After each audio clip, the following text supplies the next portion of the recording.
گمراہیت کیوں بڑھ رہی ہے. تو اس حوالے سے میں ایک حدیث پاک اس سے پہلے کئی مرتبہ آپ کے سامنے پیش کر چکا کہ میرے آقا صلی اللہ تعالیٰ علیہ وسلم نے بہت پہلے بتا دیا تھا کہ بنی اسرائیل 72 فرقوں میں بڑھ گئے تھے. میری امت کے لوگ 73 فرقوں میں بٹیں گے، ان میں سے 72 جہنم میں جائیں گے اور ایک جماعت جنت میں جائے گی. تو اللہ کے رسول علیہ السلام نے تو یہ پہلے ہی بتا دیا تھا کہ اتنے فرقے بنیں گے، اتنے لوگ گمراہ ہوں گے، کیونکہ جتنے گمراہیت کے دلدل میں جائیں گے ایسا تھوڑی ہے کہ کفار و مشرکین میں سے جائیں گے. یہ جتنے فرقے نکلیں گے سب اہل سنت و جماعت ہی میں سے تو نکلیں گے. جو بھی گمراہ ہوگا وہ اہل سنت و جماعت سے نکل کر کے ہی تو گمراہ ہوگا. تو میرے آقا علیہ السلام نے پہلے ہی بتا دیا کہ لوگ گمراہ ہوں گے اور تھوڑے بڑے نہیں بلکہ گمراہیت اتنی بڑھے گی کہ 72 فرقے ہو جائیں گے. اور ایک حدیث پاک میں میرے آقا علیہ السلام نے اس طرح فرمایا کہ جس طرح فوج در فوج لوگ اسلام کے اندر داخل ہوئے تھے ایسے ہی فوج در فوج اسلام سے دوبارہ باہر بھی نکلیں گے. اور جو لوگ یہ سوال کرتے ہیں وہ اگر اپنے سوال میں غور کریں تو ان کو اپنے سوال کا جواب بھی اسی کے اندر نظر آئے گا. وہ کہتے ہیں اہل سنت کو چھوڑ کر کے کیوں جا رہے ہیں؟ تو میں کہتا ہوں کہ چھوڑ کے جا رہے ہیں نا، میرے آقا علیہ السلام نے بتایا کہ اسی میں سے نکل کر کے جائیں گے. تو جو چھوڑ کے جائے گا وہی تو جنتی ہوگا، اور جو چھوڑ کے نہیں جائے گا اسی کے اندر باقی رہے گا وہی جنتی رہے گا.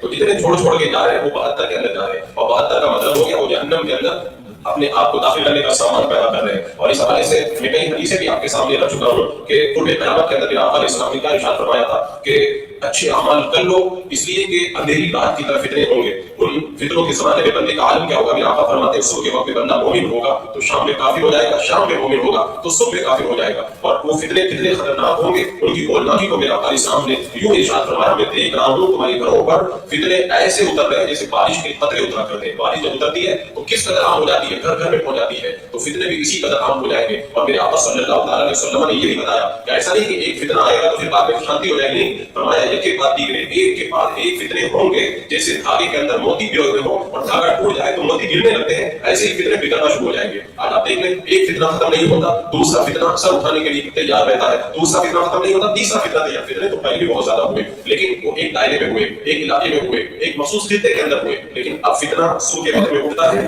دوپہر میں جوان ہوتا ہے اور شام ہوتے ہوتے پوری دنیا میں پھیل کر کے لوگوں کے لیے آسان بن جاتا ہے. یہ میڈیا کی دین ہے کہ اب فتنہ جو ہے وہ ایک جگہ محدود نہیں رہتا پہلے کی طرح، بلکہ اب تو فتنہ ہوتا ہے تو اڑتا ایک گاؤں میں ہے اور پھیل جاتا ہے پوری دنیا کے اندر. اور اس کے علاوہ ایک بات یہ بھی ہے اب فتنے اٹھتے صرف نہیں ہے، اب فتنے باضابطہ طور پر لانچ کیے جاتے ہیں.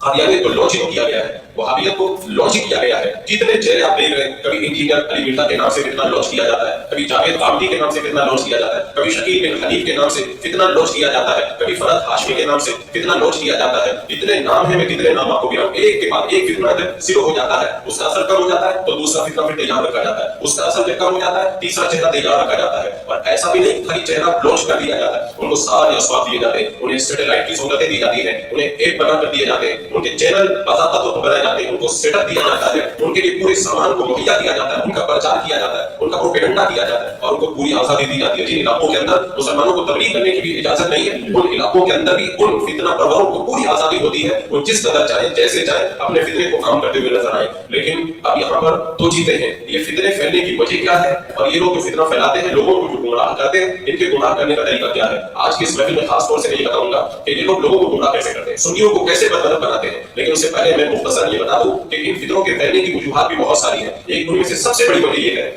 کہ آج ہمارے لوگوں نے ہر ایرے کو سننا شروع کر دیا ہے. پہلے کوئی بد مذہب کو نہیں سنتا تھا، آج بد مذہبوں کو سننا عام ہوتا چلا جا رہا ہے. جس کو دیکھو ہر کسی کو سنتا ہوا نظر آ رہا ہے. اب ظاہر سی بات ہے بندہ جب غیر کو سنے گا، جب غیر کو سنے گا اب اس کے دماغ کے اندر خلجان پیدا ہوگا. اب اس کے بعد میں یا تو وہ کسی عالم کے پاس نہیں جائے گا، ویسے ہی گمراہ ہو جائے گا. اور اگر کسی عالم کے پاس جائے گا تو عالم بھی ہر ایک طرح کے نہیں ہوتے. ایک چھوٹا ڈاکٹر ہوتا ہے، ایک اینٹی ڈاکٹر ہوتا ہے، ہر ڈاکٹر ہر علاج نہیں کر سکتا ہے. اب وہ چھوٹے موٹے عالم کے پاس چلے جاتے ہیں اور جو سن کر کے آئے تھے وہ اعتراض جا کر کے بتاتے ہیں، وہ عالم ان کو اچھے طریقے سے جواب نہیں دے پاتا اور وہ ایسے گمراہ ہو کر کے رہ جاتے ہیں. تو یہ ایک بڑی وجہ اس کی یہ ہے ہر ایرے کو سننا، یہ اس فتنے کی سب سے بڑی وجہ ہے. اور دوسری وجہ یہ ہے آج ہمارا جو میل جول ہے یہ بد مذہبوں کے ساتھ بڑھتا چلا جا رہا ہے. بد مذہبوں کے ساتھ سلام کرنا، ان کے ساتھ میں کھانا پینا، ان کے ساتھ میں اٹھنا بیٹھنا. ورنہ جس کے ساتھ میں بیٹھنا نا، میرے آقا صلی اللہ علیہ وسلم نے بتا دیا نا کہ اگر وہ کوئلہ بیچنے والے کے پاس بیٹھو گے تو کوئلہ نہیں بھی خریدو گے تب بھی تو کپڑے کالے ہو جائیں گے. اور پھر دل کے اندر شبہ پیدا ہوتا ہے اور اس کے بعد میں بندہ گمراہی کی طرف بڑھتا چلا جاتا ہے. اور تیسری بڑی وجہ ہے کہ ہمارے عوام کے پاس میں علم دین کی بڑی کمی ہے. اب آدمی کے پاس علم نہیں ہے تو کوئی بھی اس کو آرام سے گمراہ کر لے جائے گا. جس کے پاس میں علم ہوگا بھی اگر کوئی غلط بات اس کے سامنے آئے گی وہ علم کی روشنی کے اندر اس کو لگا دے گا، اس کا کنڈم کر دے گا. لیکن جب وہ علم ہی نہیں رکھتا ہے تو کیسے اس کو وہ اپنے جو ہے اپنے دل و دماغ سے نکال پائے گا. یا علم کی کمی بھی ایک بڑی وجہ ہے گمراہیت کی. اور اس کے بعد میں چوتھی بڑی وجہ علماء سے دور ہونا. میرے آقا صلی اللہ علیہ وسلم نے ہلاکت سے بچنے کے 4 راستے بتائے تھے. میرے آقا نے فرمایا عالم بنو، اگر عالم نہیں بنتے تو طالب علم یعنی علم دین حاصل کرنے والے بنو، اگر یہ بھی نہیں بنتے تو عالم کی بات سننے والے بنو، اگر یہ بھی نہیں بنتے تو عالم سے محبت کرنے والے بنو. فرمایا اگر ان 4 کے علاوہ 5 میں بنو گے تو پھر ہلاک ہو جاؤ گے. آج نہ خود عالم بن رہے ہیں، نہ علم دین حاصل کر رہے ہیں، نہ کسی عالم کی بات سننے کے لیے جا رہے ہیں، نہ عالموں سے کہیں بول رہے ہیں. تو میرے آقا نے پہلے بتا دیا اگر یہ 4 کام نہیں کرو گے، 5واں راستہ اختیار کرو گے تو ہلاک ہو جاؤ گے. آج جو گمراہی پڑھ رہی ہے اس کی وجہ یہ لوگ علماء سے دور ہو رہے ہیں. یہ مکمل ٹاپک ہے، اس پر بعد میں انشاءاللہ میں گفتگو کروں گا. ایک اس کی گمراہی کی بڑی وجہ یہ ہے، اور اس کے بعد میں 5ویں وجہ جو گمراہ ہونے کی لوگوں کی ہے وہ یہ ہے کہ بد مذہبوں کے ساتھ ہماری رشتہ داری بڑھتی چلی جا رہی ہے. ظاہر سی بات ہے، لڑکا دے دیا، لڑکی لے لی تو ملنا جلنا ہوگا، دعوت میں بلائیں گے، اس کی یہاں پر دعوت میں آئیں گے، اور پھر بعد میں دل میں اس کی محبت بھی پیدا ہوگی، آپ اس کی حمایت بھی کریں گے، اور پھر حمایت کریں گے تو پھر بد مذہبوں کے رد کو سننا بھی آپ پسند نہیں کریں گے. عمران نام کا اتنا بڑا محدث تھا، اس نے ایک خارجیہ بد مذہب سے شادی کرنے کا ارادہ کیا. علماء نے سمجھایا بد مذہب سے شادی مت کرو، کہا میں اس کو اس لیے شادی کر رہا ہوں تاکہ اس کو میں سنی بناؤں گا. تھوڑے دن گزرے تھے کہ وہ جو اتنا بڑا محدث تھا اس عورت کے چکر میں گرفتار ہو کر خود ہی بد مذہب بن گیا ہے. ابھی چند دن پہلے کی بات بتاتا ہوں، ایک مولوی تھا، اس نے غیر متعلقہ عورت سے شادی کرنے کا ارادہ کیا. لوگوں نے کہا کیوں شادی کرو؟ بولے وہ عورت نادان ہے، میں سمجھاؤں گا، سنی بنا دوں گا. ابھی 1 سال بھی نہیں گزرا تھا وہ ادھر ادھر کی باتیں کرنا شروع کر دیا، یہ بھی صحیح ہوتے ہیں، یہ بھی صحیح ہوتے ہیں. تو یہ جو رشتے داری بڑھ رہی ہے اس کی وجہ سے بھی گمراہیت اور بد مذہبیت بڑی تیزی کے ساتھ میں ہمارے معاشرے کے اندر بڑھتی چلی جا رہی ہے. اور گمراہی بڑھنے کی وجہ اور مجھے سمجھ میں آتی ہے. آج ہمارے جو سوشل میڈیا پہ گروپ چل رہے ہیں، چاہے وہ انسٹاگرام کے گروپ ہو، چاہے واٹس ایپ کے گروپ ہو، یا دیگر جو بھی سوشل میڈیا کا پلیٹ فارم ہو، ان پلیٹ فارم پر جو لوگ ایڈمن بن کر کے بیٹھے ہوئے ہیں ان کو دین کا علم نہیں، جو مرضی آتی ہے وہ شیئر کرتے تھے. یہ نہیں معلوم ہے کہ ہم جو شیئر کر رہے ہیں وہ سنی ہے کہ غیر ہے. وہ یہ بھی نہیں معلوم کہ ہم شیئر کر رہے ہیں وہ قرآن کی آیت صحیح پڑھ رہا ہے کہ غلط پڑھ رہا ہے، ترجمہ صحیح کر رہا ہے کہ غلط کر رہا ہے، تفسیر صحیح بیان کر رہا ہے کہ غلط بیان کر رہا ہے، حدیث کا مطلب بتا رہا ہے تو صحیح بتا رہا ہے کہ غلط بتا رہا ہے. اب ایک سنی ایڈمن بن کر کے جب اپنے گروپ کے لوگوں میں اس طرح کی ویڈیوز اور اس طرح کی پوسٹ جب شیئر کرتا ہے تو لوگوں کے دماغ کے اندر وہ بات اثر کرتی ہے اور وہ غلط طریقے سے وہ پھر ان کے دل کے اندر ٹیک کر کے انہیں گمراہی کی طرف لے کر کے چلی جاتی ہے. اس کا ایک بڑا کردار آج ہمارے معاشرے میں ایڈمن بن کر کے بیٹھنے والے لوگوں کا بھی ہے. اس کی وجہ سے بھی گمراہیت کے اندر بڑی تیزی سے اضافہ ہوا ہے. اس کا سروے آپ کو کرنا، جو گروپ سنیوں کے چل رہے ہیں ان گروپوں کا جائزہ لے کر کے دیکھ لیں. کیونکہ سوشل میڈیا سے میرا تعلق بہت کم ہے، لیکن اس طرح کی خبریں مجھے برابر میسر آتی کہ فلاں بھی گمراہ ہو گیا، گروپ میں ایسی چیز آئی تھی اس نے سنا اور وہ گمراہی کے اندر گرفتار ہو گیا. اور پھر گمراہ ہونے کی ایک بڑی وجہ جو سمجھ آتی ہے، علماء سے تو دور کیا گیا لیکن ٹائی کوٹ پینشن کو آج جو ہے وہ ایک اچھے انداز کے اندر دکھایا گیا. کوئی ڈاکٹر بن کر دین کی بات بتا رہا ہے، کوئی پروفیسر بن کر کے دین کی بات بتا رہا ہے، کوئی انجینئر بن کر کے دین کی بات بتا رہا ہے. اور ظاہر سی بات ہے ایک ڈپارٹمنٹ کا آدمی جب دوسرے ڈپارٹمنٹ میں قدم رکھے گا تو وہ کیا تحریک مچائے گا اور کیا ہنگامہ مچائے گا. کوئی ہو رہا ہے جو دین کے بارے میں کچھ نہیں جانتے اور ڈاکٹر پروفیسر اور لیکچر اور نہ جانے کیا کیا بن کر کے لوگوں کے سامنے آ رہے ہیں اور لوگوں کو سن رہے ہیں. اب کیا دیں گے؟ وہ اچھائی تو دیتے نہیں اور نتیجے کے اندر گمراہی بڑھتی چلی جا رہی ہے. اور اس کے بعد میں ان سے سن کر کے آتے ہیں اور علماء اہل سنت سے جو جواب مانگتے ہیں. اب ظاہر سی بات ہے کوئی ہر چیز کا جواب دے پاتا ہے اور گمراہ کے اندر. اسی لیے آقا اسلام نے بتایا تھا کہ ان سے دور رہو. یہ دور رہنے کا حکم کیوں دیا؟ میرے آقا یہ بھی تو فرما سکتے تھے ان کی باتیں سنو پھر علماء کے پاس آ کر کے اس کا جواب ڈھونڈو اور جا کر کے اس کو صحیح کرو. میرے آقا کو پتا تھا وہ لوگ تو صحیح نہیں ہوں گے، تم جاؤ گے تم گمراہ ہوگا کہتے ہوں گے. اور گمراہیت کے بڑھنے کی ایک بڑی وجہ ہے آزادی.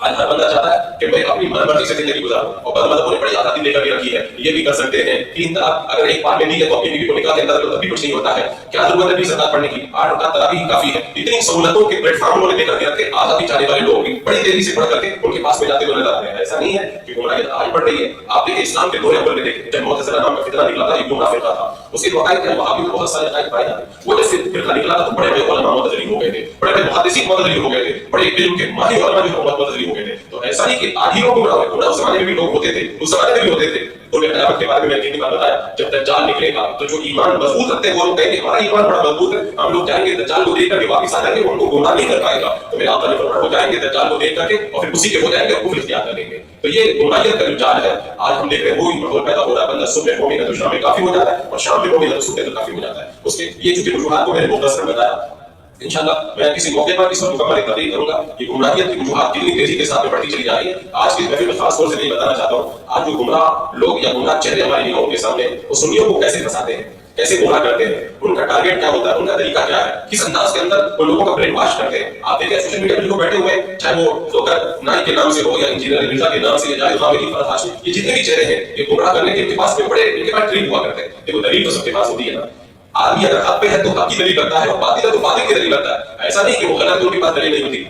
شیخ عبد الجبار رحمۃ اللہ تعالی جو اپنے زمانے کے بہت سے ان کے ملفوظات علی شریف کے اندر خود فرماتے ہیں کہ جو اہل حق کے پاس حقانیت کے دلیل ہوتے ہیں تو اہل باطل کو باطل کے دلائل دیے جاتے ہیں. کیونکہ اگر ان کے پاس دلیل نہیں ہوگی تو باطل پر وہ ایک منٹ بھی نہیں ہو پائیں گے، ان کو حق کی طرف آنا پڑے گا. تو ان کو دلائل دیے جاتے ہیں تاکہ باطل کے اندر ڈھیل آ کر کے وہ اسی طرح جہنم کا شکار ہوتے ہیں. وہ خلیفہ ہارون رشید کے دربار میں ایک بار ایک آدمی بلایا گیا تھا، کہا گیا کہ یہ نبی ہونے کا دعویٰ کرتا ہے، نبی ہونے کا دعویٰ کرتا ہے. ہارون رشید نے کہا کہ اگر تم نبی ہو تو کوئی معجزہ دکھاؤ، کوئی معجزہ دکھاؤ. تو بتا باطل بھی تھوڑی ہوتا ہے، باطل کے پاس بھی دلیل ہوتی ہے. وہ کہنے لگا کہ میں آپ کو معجزہ دکھاؤں گا لیکن میں معجزہ کب دکھاؤں گا؟ اس نے موسیٰ ہونے کا دعویٰ کیا تھا، بولے موسیٰ علیہ السلام نے معجزہ کب دکھایا تھا؟ جب فرعون کے دربار میں فرعون نے خدا ہونے کا دعویٰ کیا تھا، تو بھی خدا ہونے کا دعویٰ کرے گا، بھی تو معجزہ دکھا دوں گا۔ اب خدا ہونے کا دعویٰ کرے گا تو خود ہی کافی ہو جائے گا، اس کو معلوم ہے خدا ہونے کا دعویٰ کرے گا نہیں، آپ مجھے چپ چاپ ہو کر کے رہ گیا، کب خدا ہونے کا دعویٰ کر کے موسیٰ بن کر کے تجھے معجزہ دکھا دوں گا۔ تو باطل جب بات کرتا ہے تو اس کے پاس بھی دلائل ہوتے ہیں، اس کے پاس بھی حوالے ہوا کرتے ہیں، وہ بھی قرآن و سنت کی انبار لے کر کے بیٹھتا ہے، لیکن یہ عوام کا کام نہیں کہ پتہ لگائے کہ کیا صحیح ہے کیا غلط ہے، یہ تو علماء کا کام ہے، وہ بتاتے ہیں کیا صحیح ہے کیا غلط ہے۔ میں نے اس پر غور کیا کہ لوگوں کو کیسے گمراہ کرتے ہیں، تو مجھے بہت سارے طریقے سمجھ آئے، میں کچھ طریقے آپ کے سامنے رکھتا ہوں تاکہ جو ہمارے نوجوانوں کے ذہن میں گرفتار ہوئے ہیں یا ان کے ذہن میں کچھ شبہ پیدا ہوا ہے تو دیکھیں کس طرح سے وہ لوگوں کو گمراہ کرتے ہیں۔ پہلا کام وہ یہ کرتے ہیں، ٹائٹل اپنا خوبصورت رکھتے ہیں۔ آپ دیکھتے ہیں دیوبندی اپنے نام کیا ہے، دیوبندی نہیں بلکہ وہ ٹائٹل لگا کے رکھتے ہیں اہل سنت و جماعت کا، کیونکہ دیوبندیت کے نام پہ ہمارے پاس نہیں آئے گا، اہل سنت و جماعت کا ٹائٹل لگا کے رکھتے ہیں۔ وہابیت کا ٹائٹل نہیں لگاتا، وہ ٹائٹل کیا لگاتے ہیں، ہم اہل حدیث ہیں، حدیث والے ہیں۔ چکرالی یہ ٹائٹل کیا لگاتے ہیں، ہم اہل قرآن ہیں۔ رافضی آج کل کا ٹائٹل لگاتے ہیں کہ مولا ہم حضرت مولا علی والے ہیں۔ یہ لوگ اتنا خوبصورت ٹائٹل لگاتے ہیں، اور ان کے جو چینل چلتے ہیں، اسلامی چینل، دعوت قرآن چینل، دعوت دین چینل، اصحاب کا منہج چینل، تو کتاب السنت چینل، یعنی ایسا خوبصورت نام رکھیں گے کہ آدمی جو ہے وہ ایک مرتبہ ہو جائے گا تو دین کی بات بتا رہے ہیں، یہ تو دین کی دعوت دے رہے ہیں، ان کی بات سننے میں میرے لیے کیا حرج ہے؟ تو سب سے پہلا کام یہی کرتے ہیں کہ اپنا ٹائٹل بڑا خوبصورت بنا کر کے رکھتے ہیں۔ اس کے بعد میں دوسرا راستہ ان کا، یہ ہر بات پہ توحید کا دعویٰ کرتے ہیں، توحید کا، اور مسلمان جانتا ہے کہ توحید تو مسلمانوں کے ایمان کے داخل ہے، تو لہٰذا اگر توحید کے نام پر کوئی دعوت دے گا تو بندہ ان نہیں جائے گا، کہتے ہیں یہ بریلوی، یہ فلاں سنی جو بنتے ہیں، یہ مشرک ہیں، یہ بدعتی ہیں، دیکھو یہ بازار میں جا کے مانگتے ہیں، یہ جو ہے وہ مشرک ہو گئے، یہ فلاں جو ہے وہ شیخ کا حلوہ بناتے ہیں، یہ بدعتی ہو گئے، اور قرآن و سنت کے اندر مشرک سے بھی بچنے کا حکم دیا گیا، بدعتی سے بھی بچنے کا حکم دیا۔ ہم لوگ توحید والے ہیں، آپ لوگ ہمارے پاس کیا ہو، ہم لوگ آپ کو توحید بتائیں گے، ہم توحید بتائیں گے۔ تو یہ توحید کا خوبصورت نعرہ لگا کر کے لوگوں کو بالکل اپنے قریب یہ لوگ کرتے ہیں، اور اس کے بعد میں تیسرا کام کیا کرتے ہیں کہ اللہ تعالیٰ قرآن پاک میں فرماتا ہے لا تفرقوا، فرقہ بندی مت کرو، فرقہ مت بچاؤ، اللہ تعالیٰ فرماتا ہے هو سماکم المسلمین، اللہ نے تمہارا نام مسلمان رکھا ہے۔ تو کہتے ہیں ہم کسی مسلک والے نہیں ہیں، ہم کسی فرقے والے نہیں ہیں، ہم مسلمان ہیں، اللہ نے ہم کو مسلمان پیدا کیا، ہم لوگ فرقہ بندی کا انکار کرتے ہیں۔ اب سنی سمجھ ہی نہیں پاتا ہے کہ کیا کہہ رہا ہے کیا نہیں، بالکل اچھی بات کہہ رہا ہے، قرآن میں اللہ تعالیٰ فرماتا ہے فرقے مت بن جاؤ۔ اس بیچارے عام آدمی کو یہ بھی نہیں پتا رہتا ہے، اس نے قرآن کی آیت تو صحیح پڑھی ہے لیکن اس کا مفہوم کتنا غلط بتایا۔ ابن کثیر نے اس آیت کریمہ کی تفسیر کی ہے، وَلَا تَفَرَّقُوا کا مطلب ہے جماعت کے ساتھ جڑ کر کے رہو، تو جو مطلب ہے جماعت کے ساتھ جڑ کر کے رہنے کا اس کو اس نے فرقہ بنا کر کے پیش کر دیا۔ اور اگر فرقے کی بات کی جائے تو میرے آقا صلی اللہ تعالیٰ علیہ وسلم نے تو پہلے ہی ارشاد فرما دیا، اور ان کے دولہ صلی اللہ علیہ وسلم نے کہ 72 فرقے جہنم میں جائیں گے۔ تو اہل سنت و جماعت تو کوئی فرقہ ہے ہی نہیں، تو جنتی جماعت ہے، فرقے تو وہ ہیں جو چھوڑ چھوڑ کر کے کٹ کٹ کر کے سے رہے ہیں۔ تو یہ اتنا خوبصورت نعرہ لگاتے ہیں کہ ہم لوگ فرقہ بندی والے نہیں ہیں، ہم تو اتحاد والے، محبت والے، ایک پلیٹ فارم والے ہیں، ہم تو صرف مسلمان کا لیبل لگاتے ہیں۔ میں کہتا ہوں کہ جب خالی مسلمان کا لیبل لگاؤ گے تو اللہ کے رسول علیہ السلام نے جو فرمایا تھا کہ میری امت کے اندر 73 فرقے ہو جائیں گے، پتہ کیسے چلے گا یہ جنتیوں والا ہے یا جہنمیوں والا ہے، پتہ کیسے چلے گا؟ تو پتہ لگانے کے ٹائٹل کی تو ضرورت پڑے گی نا، لیکن جو کہ تم کسی فرقے میں نہیں وہیں سے پتہ چل جاتا ہے کہ یہ سارے فرقوں میں داخل ہو کر کے گمراہی پھیلا رہے ہیں۔ یہ خوبصورت جو ہے وہ ٹائٹل کے بعد میں ایک نعرہ لگا کر کے لوگوں کو گمراہ کرتے ہیں، اس کے بعد میں ان کا اگلا ٹارگیٹ کیا ہوتا ہے؟ ان لوگوں سے کہتے ہیں دیکھو قرآن بہت آسان ہے، کہیں جانے کی ضرورت نہیں ہے، کسی عالم کے پاس جانے کی ضرورت نہیں، بس قرآن بہت آسان ہے، قرآن کو تو ہر کوئی سمجھ سکتا ہے۔ بعض لوگ ایسا کیوں کہتے ہیں؟ اس لیے کہ جب بندے کو یہ سمجھا دیا جائے گا قرآن بڑا آسان ہے، قرآن کا ترجمہ پڑھو، تفسیر پڑھو تو خود مطلب نکال سکتے ہو، تو اب وہ جانتے ہیں کہ جب عوام کو اپنی طرف سے مطلب نکالے گی تو شیطان ان کو کیسے گمراہ کرے گا، شیطان ان کو کیسے، اگر کوئی مریض اپنے طور پر کتاب میں دیکھ کے اگر کوئی دوا لینے لگا ہے اس مریض کا کیا ہوگا، بس اس سے زیادہ خطرناک حال اس بندے کا ہوگا کہ قرآن اپنے طور پر پڑھ کر کے، اگر قرآن اپنے طور پر پڑھ کے سب معلوم ہو جاتا تو صحابہ تو سب کے ساتھ بات کرنے والے سب بھی جانتے تھے، میرے آقا علیہ السلام سے قرآن آ کر کے کیوں پڑھتے ہیں؟ نبی فرمایا کوئی علم الکتاب والحکمہ، یہ محبوب تمہیں کتاب بھی سکھاتے ہیں، حکمت بھی سکھاتے ہیں، یا رسول اللہ کو قرآن سکھانے کی کیا ضرورت ہے؟ تو عربی جانتے ہی ہیں، میرے آقا نے بتا دیا، خالی عربی جاننا کافی نہیں ہے، قرآن کے اندر کتنے راز سے ہر بندہ وہاں تک نہیں پہنچ پاتا ہے، اور یہ اس طرح سے قرآن آسان رکھتے تھے۔ اللہ تعالیٰ اپنے باب میں فرماتا ہے وَلَقَدْ يَسَّرْنَا الْقُرْآنَ لِلذِّكْرِ، ہم نے قرآن کو ذکر کے لیے آسان کر دیا۔ دیکھو اللہ تعالیٰ فرماتا ہے ہم نے قرآن کو آسان کر دیا۔ ان کو بخاری شریف میں حضرت مجاہد سے روایت ہے، آسان کرنے کا مطلب ہے حفظ کرنے کے لیے آسان کر دیا، حفظ کرو۔ حضرت عبداللہ بن عباس کہتے ہیں یاد کرنے کے لیے آسان کر دیا، تو جو یاد کرنے کے لیے آسان کیا تھا ان ظالموں نے کیا کیا؟ ان ظالموں نے اس کو اور بھی بنا دیا۔ حضرت عمر فاروق رضی اللہ عنہ نے میرے آقا علیہ السلام سے سورہ بقرہ پڑھی، 12 سال میں سورہ بقرہ ختم کی۔ کیا حضرت عمر اکیلے سورہ بقرہ کی تفسیر نہیں پڑھ سکتے تو عربی جانتے تھے، حضور سے 12 سال میں قرآن پڑھا۔ حضرت معاذ بن جبل رضی اللہ عنہ کہتے ہیں آخری زمانے کے فتنوں کے بارے میں کہ قرآن کھولا جائے گا، مال کی کثرت ہوگی، اور کہنے والا کہے گا کہ تم کو کیا ہو گیا ہے، میں تم کو قرآن پڑھ کے سنا رہا ہوں، تم میری بات کیوں نہیں مانتے ہو؟ آج بھی فتنوں کا زمانہ ہے کہ تو قرآن تو بڑا آسان ہے، میں تمہیں قرآن بتاتا ہوں، تم لوگ قرآن کی بات کو کیوں نہیں مانتے ہو؟ اگر قرآن اتنا ہی آسان ہے تو جب آیت کریمہ نازل ہوئی حتی یتبین لکم الخیط الابیض من الخیط الاسود، یہاں تک کہ وہ جو سفید ڈورا سیاہ ڈورے سے ممتاز ہو جائے. حضرت عدی بن حاتم رات میں گئے اور اپنے بستر کے نیچے کالا ڈورا رکھا اور ایک سفید ڈورا رکھا. رات میں بار بار اٹھ کر کے دیکھنے لگے کہ یہ سیاہ ڈورا اور سفید ڈورا کیسے ظاہر ہوگا اور کب سیری کب ختم ہوگا. رات بھر نہیں پتہ چل پایا. صبح حضور کی بارگاہ میں گئے. میرے آقا سے عرض کرتے ہیں یا رسول اللہ, اللہ نے فرمایا کہ سفید ڈورا سیاہ ڈورے سے ظاہر ہو جائے. میں تو رات بھر دیکھتا تھا, مجھے تو پتہ ہی نہیں چلا. میرے آقا نے اسلام مسکرا دیے. فرمایا تمہارا تکیہ اتنا بڑا ہے کیا؟ یہاں پہ سیاہ ڈورے سے مراد ہے رات اور سفید ڈورے سے مراد ہے صبح کا وقت. یعنی ایک صحابی ہے, وہ سب کچھ قرآن جانتے ہیں اور انہیں عربی آتی ہے, اس کے باوجود بھی آیت کریمہ کا مطلب سمجھنے کے لیے حضور کی بارگاہ میں آنا پڑا. اور آج کل یہ جو سوشل میڈیا پہ بیٹھ کر کے میرے جو ہے سب لوگوں کو گمراہ کرنے کے لیے قرآن بڑا آسان ہے, خود قرآن پڑھنا. میں جو بتاؤں قرآن کی آیت سنا ہو اس کے اوپر عمل کرو, کسی مولوی کے پاس جانے کی ضرورت نہیں. اور پھر نتیجہ وہی ہوگا جو اپنے آپ علاج کرنے والوں کا ہوا کرتا ہے, وہ قبر میں پہنچ جاتا ہے, جہنم کے اندر پہنچنے کا سامان کر دیا کرتے ہیں. اسی طرح ان کا اللہ ٹارگیٹ, وہ کہتے ہیں حدیث, ہر چیز میں حدیث دیکھ کر کے عمل کرو, حدیث پاک دیکھ کر عمل کرو. یعنی نماز پڑھنے آنا بخاری شریف کھول کر کے دیکھو, وضو بنانا بخاری شریف کھول کے دیکھو, کپڑا ناپاک ہو گیا بخاری شریف کو پڑھنا بھی نہیں آتا, موبائل کے اندر ایک کھول کر کے دیکھیں گے, ایک کھول. یعنی عالم کے پاس بیٹھ جاؤ, اپنے موبائل سے سارے مسئلے پوچھنے لگ جاؤ. اس کا نتیجہ معلوم ہے. حضرت امام بخاری اور امام مسلم کے استاد حضرت سفیان بن عیینہ رضی اللہ تعالیٰ عنہ یہ فرماتے ہیں احادیث مضلۃ للہ للفقہاء, حدیثیں گمراہ کرنے والی ہیں فقیہوں کے علاوہ. یعنی جو فقیہ نہیں ہے, جو عالم نہیں ہے, اس کے علاوہ باقی لوگوں کو حدیثیں گمراہ کرنے والی ہیں. حدیثیں گمراہ کرنے والی ظاہر سی بات, حدیثیں تو کئی طرح کی ہیں. جب آدمی اپنے طور پر نیٹ کھولے گا اور نیٹ پر حدیث پڑھ کر کے معنی نکالے گا تو گمراہ ہونا ہی ہونا ہے.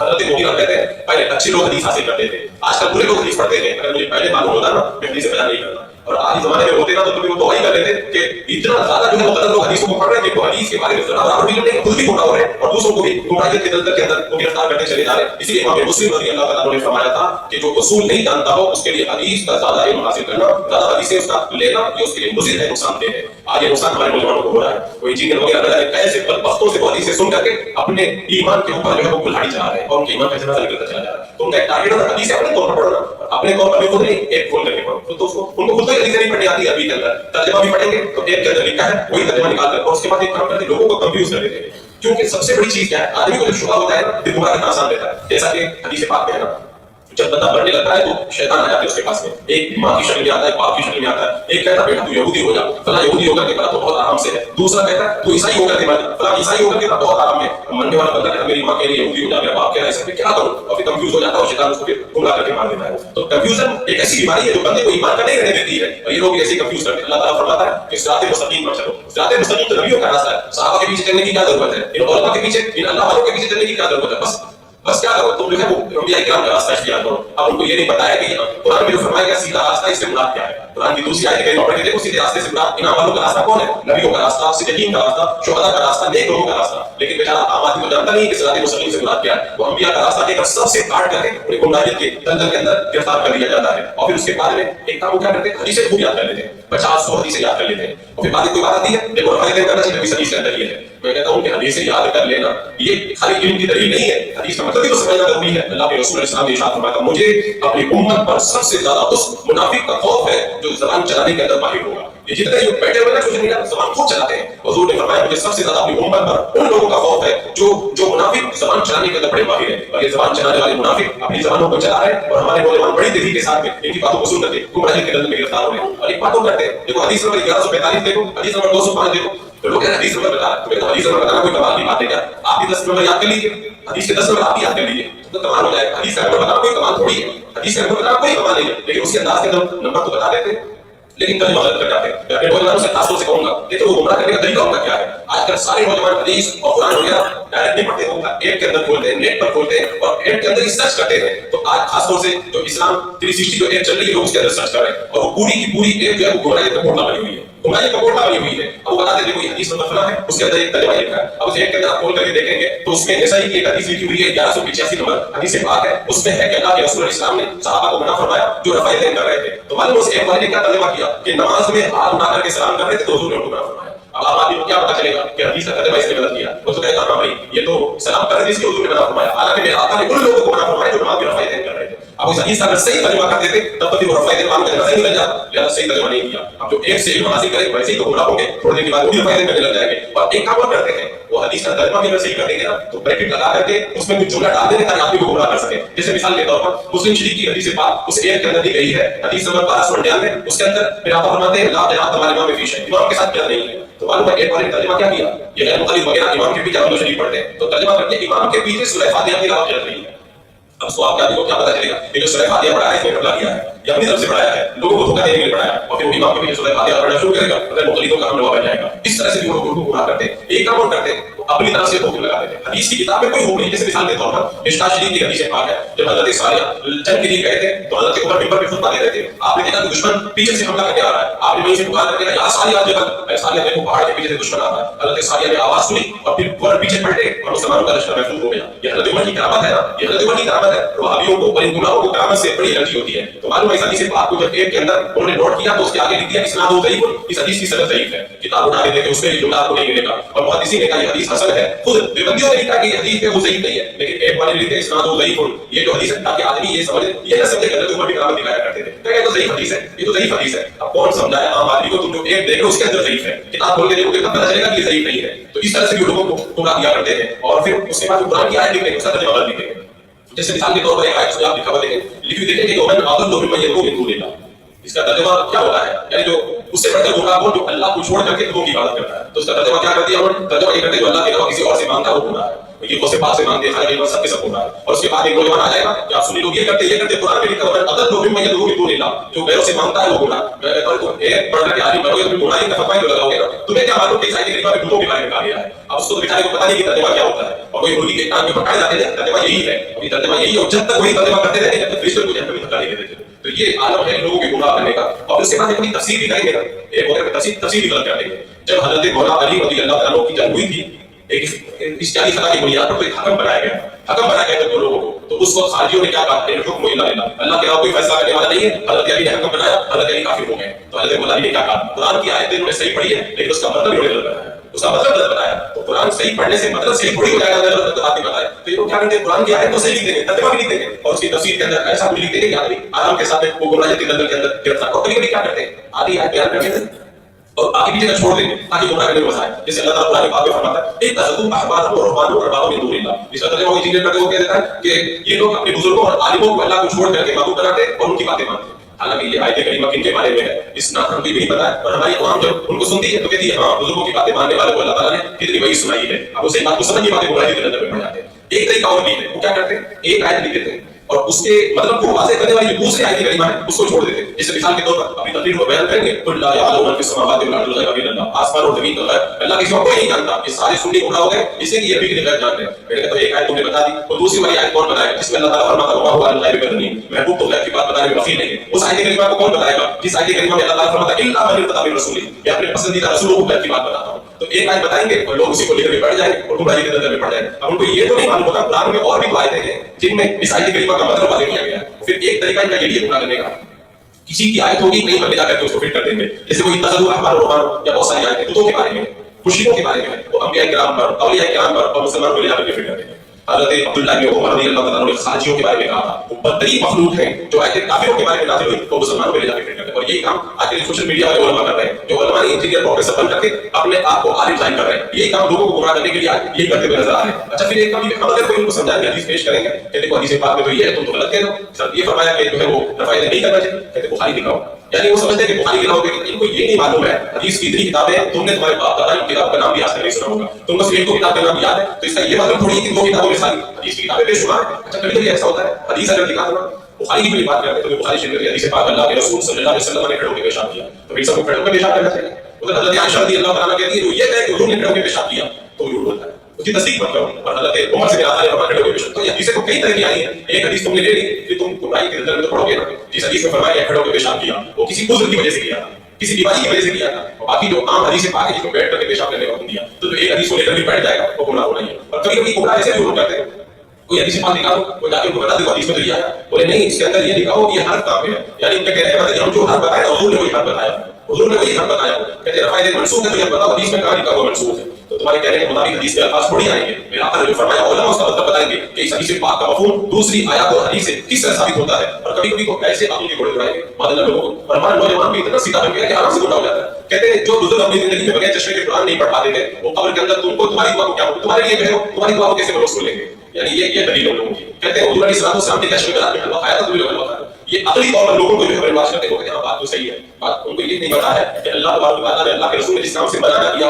وہ کام جائز ہوا کرتا ہے. یہ ضروری تھوڑی حضور نے سارے کام کر کے دکھائے، سارے کام کر کے دکھائے، لیکن عوام کو جو علم نہیں ہوتا وہ اس طرح گمراہی کے دلدل میں گرفتار ہو جاتے ہیں. اور پھر یہاں پر ان کا جو ٹارگیٹ ہوتے ہیں خاص طور سے میں نے جملہ کئی بار کہا ہے، وہ چاہے کوئی بھی منافق ہو، پہلا کام یہ کرتا ہے لوگوں کو علماء سے دور کرتا ہے، کیونکہ اللہ کے رسول صلی اللہ علیہ وسلم نے بتایا نا کہ شیطان انسانوں کا بھیڑیا ہے، اور بھیڑیا کیا کرتا ہے، بکری جو ریوڑ سے الگ ہو جاتی ہے اسی پہ حملہ کرتا ہے، ایسے ہی شیطان بھی کیا کرتا ہے، علماء سے الگ کرتا ہے، پھر اس کے بعد میں گمراہ کرتا ہے، کیونکہ علماء کے ساتھ جو جڑا اس کو گمراہ کرے گا تو آگے واپس اس کو صحیح کر کے رکھے گا، تو یہ کام کرتے ہیں علماء سے دور کرنا جو بڑا ٹارگیٹ رہتا ہے، اور پھر علماء کو بدنام کرتے ہیں، علماء تو ہدایت کے ستارے ہیں نا، اگر ستارے کھل جائے نا تو آدمی اندھیرے میں بیٹھ جاتا ہے، وہی حال ہو رہا ہے گمراہی کے دلدل میں لوگ پھنس رہے ہیں اور بڑھتے چلے جا رہے ہیں، اور پھر کہتے ہیں علماء میں تو بڑا اختلاف ہے، میں کہتا ہوں ہمارا جو علماء سے اختلاف ہے وہ عقائد کے اندر ہے، وہ ہمارے ساتھ کبھی نہیں مل سکتے جب تک ان کا عقیدہ درست نہ ہو، لیکن علماء کے جو آپس میں اختلاف تو مسائل میں ہے، اور مسائل میں جو اختلاف ہوتا ہے وہ تو رحمت ہے امت کے لیے، رحمت بنا کے بھیجا گیا ہے، وہ اختلاف نہیں ہے اللہ کی رحمت ہے ہمارے لیے، اور پھر کبھی کبھی یہ لوگ کیا کرتے ہیں، ہمارے کچھ ایسے بھی علماء ہیں جو پڑھے لکھے نہیں ہیں، وہ خالی بن کے بیٹھ گئے جلسے کر رہے ہیں، ان کی اپنی دلیل اور الٹی سی باتیں بیان کر دیتے ہیں، اب یہ لوگ جو لوگوں کو گمراہ کرنے والے چینل چلا رہے ہیں ان علماء کی کلپیں کاٹ کاٹ کے چلا کے وہ یہ سنی یہ دیکھ رہا ہے یہ حدیث میں کہیں نہیں یہ، تو اب اگر بےعلم آدمی کوئی جاہل بن کر کے مختلف بن کے بیٹھ گیا غلط باتیں بتا رہا ہے تو اسے اہل سنت پر کیا اعتراض، تو جاہل جو ہوگا نا اس کو تبلیغ کرنا نہیں چاہیے، تو تبلیغ کرنے کے کھڑا کیوں ہوا، لیکن ان کی وجہ سے لوگ ہمارے علماء حق کو بھی نشان بناتے اور ان کے شورٹ کاٹ کر کے دکھا کر کے لوگوں کو آرام سے گمراہ کر لے جاتے ہیں، اور کبھی کبھی کیا کرتے ہیں صوفیاء کرام کی کتابوں سے باتیں لے لیتے ہیں گمراہ کرنے کے لیے، کہتے فلاں اللہ ہوا میں اڑ رہا تھا، بولے جو اللہ کا ولی جو ہے نا پیشاب نہیں روک سکتا وہ ہوا میں کیا اڑ پائے گا، اب اس نادان کے لیے انسان جب پیدا ہوتا ہے اس کی کبھی ضرورتیں ہوتی ہیں، وہ انسان دنیا میں جب تک رہتا ہے اس کی کبھی ضرورتیں اپنی پوری کرنا پڑتا ہے، لیکن اللہ تعالیٰ اگر فضل فرمائے کرامتیں عطا فرمائے یعنی کرامتوں کو اس طرح سے مذاق بنا کے لوگوں میں پیش کرتے ہیں، نوجوان کالج میں پڑھنے والا دین نہیں جانتا وہ سوچ رہے ہیں ہاں ہوا میں کیسے اڑیں گے پانی میں کیسے چلیں گے، اور پھر دھیرے دھیرے وہ گمراہ ہونا شروع ہو جاتا ہے، یہ بھی ان کا ایک بڑا ٹارگیٹ ہوتا ہے، اور ایک کام بھی کرتے ہیں مزارات کے خرافات کو ویڈیو بنا کے دکھاتے ہیں، دیکھو عورتیں کیا کر رہی ہیں، دیکھو قوالی کے اندر دیکھو کیا ڈانس ہو رہا ہے، دیکھو یہ پروڈکشن پورا بنا کے دکھایا کہ دیکھو یہ ہے اہل سنت، یہ ہے جنت پہ جانے والے لوگ، دیکھو یہ ہے بریلوی، یہ ہے مسلک اعلیٰ حضرت والے، یہ تو بریلویت نہیں ہے، یہ تو مسلک یہ تو سنیت نہیں ہے، یہ تو ان کی خرافات ہے، اعلیٰ حضرت امام اہل سنت رضی اللہ تعالیٰ عنہ ان کی خرافات کا ڈٹ کے رکھ دیا ہے، تو جن خرافات کا ہم ڈٹ کے رکھ کرتے ہیں انہیں کو ویڈیو بنا کے دکھا کے لوگوں کو گمراہ کرتے ہیں، اور ایک کام معلوم میں نے یہ بھی دیکھا ہے کہ غوث پاک بھی وہابی تھے، یہاں تک نظریوں میں کہہ دیا غوث پاک کا بھی یہ عقیدہ تھا، امام بخاری بھی وہابی تھے، بعد آتا ہے کہ لوگوں کو اپنی طرف کھینچنے کی اس طرح کی باتیں کہتے ہیں، اور ان کے گستاخ علماء کی باتیں جب دکھاؤ نا اتنی ہمارا عالم نہیں ہے، اس سے ہمارا کوئی تعلق نہیں ہے، اپنے علماء سے مطلب ہار لیتے ہیں، تو یہ جو گمراہ کرنے کے بہت سے تقریباً 30 طریقے میں نے آپ کو بتائے، یہ 30 طریقے اس کے علاوہ اور بھی پتہ نہیں کتنے 30 ہوں گے، ان کے ذریعے لوگوں کو ٹارگیٹ کرتے ہیں، وقت چونکہ مختصر تھا میں نے آپ کے ذریعے کو اپیل کرنے کے لیے کچھ طریقے آپ کے سامنے رکھے، ایسے بہت سارے طریقے نکلیں گے، کیسے ویڈیو چلائیں گے، کیسے شارٹ چلائیں گے، اس کا کیسے مذاق بنائیں گے، قرآن کی آیت پر لگا دیں گے، حدیث پاک کا نمبر ڈال دیں گے، عوام کو حدیث سے مطلب ہے تو قرآن جانتے ہیں، بس وہ ایک کے چکر میں پڑے کچھ نہیں اور پھر گمراہی کے اندر گرفتار ہو جاتے ہیں، اور اس کی ایک بڑی وجہ آج میں بتایا ہمارے معاشرے کے اندر جن مسجدوں کے اندر امام حضرات بلبلوں کا سال سال تک بد نہیں کرتے نا وہاں کی عوام کو ملتے تو ابھی بھی ہو جاتی ہے، اور بعد میں بلبلوں کے سڑنے بھی لگ جاتے ہیں، وہاں کے اندر گرفتار ہو جاتے ہیں، لہٰذا بہتر جراثیم کو مارنے کے لیے جب کسی علاقے کے اندر بیماریاں پھیل جاتی ہے نا اچھے غذا لینا چاہیے اور جراثیم سے دور رہنا چاہیے اور ڈاکٹروں سے رابطہ کرنا چاہیے، ایسے جب بیماریاں پھیلے دین کا علم حاصل کرنا چاہیے اور دین کا علم حاصل کرنے کے ساتھ میں ہمیں ان جراثیم سے بدبختوں سے دور رہنا چاہیے اور اس کے جو ڈاکٹر علماء کرام ہیں ان سے اپنا تعلق مضبوط کر کے رکھنا چاہیے تاکہ ایمان بار محفوظ رہے، اللہ رب العالمین ہماری نسلوں کی ایمان کی حفاظت فرمائے، استغفر اللہ ربی